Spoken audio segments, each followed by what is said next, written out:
Gambhira bridge દુર્ઘટના બાદ પણ તંત્રની ઘોર બેદરકારી. મુજપુર ગંભીરા બ્રિજ દુર્ઘટના બાદ પણ તંત્રએ બુદ્ધિનું દેવાળું ફૂંક્યું છે. આરએનબી વિભાગના અણઘડ વહીવટનો વધુ એક નમૂનો કે જ્યાં વાહનોને બહાર કાઢ્યા વગર જ દિવાલ ચણી દેવામાં આવી. રેસ્ક્યુ ટીમના વાહનો બ્રિજ પર જ હોવા છતાં દિવાલ ચણી દીધી છે. દિવાલ ચણી દેતા 3 જેટલા વાહનો બ્રિજ પર રહી ગયા. આ વાહનોને બહાર કાઢવા માટે હવે દિવાલ તોડવી પડશે. દિવાલ ચણી દેતા 3 જેટલા રેસ્ક્યુના વાહનો હતા તે તો અંદર જ રહી ગયા અને તેને ત્યારબાદ દિવાલ ચણી દેવામાં આવી છે. વધુ એક વખત બુદ્ધિનું દેવાળું ફૂંક્યું છે. વધુ વિગતો મેળવીએ સંવાદદાતા સંતોષ ફોનલાઈન પર જોડાયા છે. સંતોષ, ફરી એકવાર બુદ્ધિનું દેવાળું ફૂંક્યું કે જ્યાં રેસ્ક્યુની કામગીરી કરવા માટે જે વાહનો ત્યાં આગળ ગયા હતા અને તેને પણ દિવાલ ચણી દેવામાં આવી છે આગળ, અને હવે એ કાઢવાની કેવી રીતે?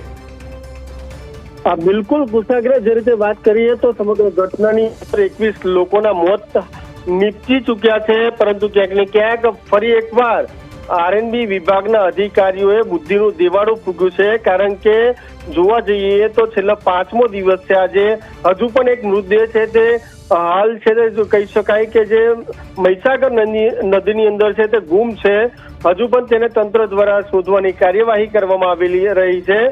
તંત્ર દ્વારા છે તે એક મૃતદેહ શોધી રહ્યા છે. ત્યારે બીજી તરફ વાત કરીએ તો જે રેસ્ક્યુ ટીમ છે, રેસ્ક્યુ ટીમના 3 જેટલા વાહનો હાલ બ્રિજ પર ઉપસ્થિત છે. તમામ 3 વાહનો બ્રિજ પર છે. ત્યારે બ્રિજના છેડે તંત્ર દ્વારા એટલે કે આરએનબી વિભાગના અધિકારીઓ દ્વારા હાલ છે તે દિવાલ ચણી દેવામાં આવી છે. કારણ કે જે દિવાલ છે કોઈ પણ અવર જવર ન કરી શકે તે માટે, પરંતુ જે 3 વાહનો છે તે બ્રિજ પર છે તે તેમને ભાન ન રહ્યું, જેના કારણે કહી શકાય કે તેઓને બુદ્ધિનું દેવાળું ફૂંક્યું હોય તે પ્રકારની સ્થિતિ હાલ જોવા મળી રહી છે. એટલે ચોક્કસથી તમામ દ્રશ્યોની અંદર ન્યૂઝ કેપિટલ પર છે તે આપ જોઈ શકાય છે. તમામ દર્શક મિત્રો જોઈ શકે છે અને અંદાજો લગાવી શકે છે કે 3 વાહનો બહાર નથી નીકળ્યા તે પહેલા જ જે તંત્ર દ્વારા છે તે દિવાલ તૈયાર કરી દીધી. એટલે ચોક્કસ પ્રમાણે આ એક ભ્રષ્ટ તંત્રના કારણે બીજી કોઈ દુર્ઘટના બને તો નવાઈ નહીં. કારણ કે એક દુર્ઘટના બની અગાઉ પણ અનેક વાર છે તે લોકો દ્વારા રજૂઆતો કરવામાં આવી, તેમ છતાં કોઈ પણ પ્રકારે કાર્યવાહી ન કરી, જેના કારણે આટલી મોટી દુર્ઘટના બની. પાદરા તાલુકાના 21 જેટલા નિર્દોષ લોકોના જીવ ગયા, તેમ છતાં આ તંત્રએ કોઈ કાળજી ન લીધી, જેના કારણે આટલી મોટી દુર્ઘટના બની. હજુ સુધી તંત્રમાં કોઈ સુધારો નથી. ચોક્કસથી કહી શકાય કે ફરી એકવાર તંત્રએ બુદ્ધિનું દેવાળું ફૂંક્યું હોય તે પ્રકારની સ્થિતિ હાલ જોવા મળી રહી છે. કુશાગ્રહ.